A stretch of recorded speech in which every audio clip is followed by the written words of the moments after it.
ಸ್ಥಾನ ಪಡೆದ ಆಳ್ವಾಸ್ ತಂಡದ ಆಟಗಾರರಿಗೆ ಮೆಡಲ್, ಪ್ರಶಸ್ತಿ ಪತ್ರ ಹಾಗೂ ಒಂದು ಟ್ರ್ಯಾಕ್ ಸೂಟ್ ಅನ್ನ ಹಾಗೂ ಮೊದಲ ಬಹುಮಾನದ ಟ್ರೋಫಿಯನ್ನ ವಿತರಣೆ ಮಾಡಿ ಗೌರವಿಸಲಾಗ್ತಿದೆ.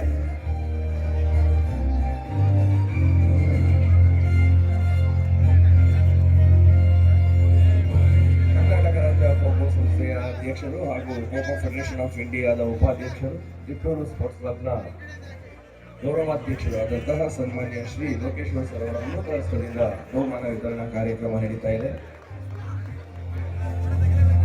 ನೆರೆದಿರ್ತಕ್ಕಂತಹ ಕ್ರೀಡಾಪಟುಗಳು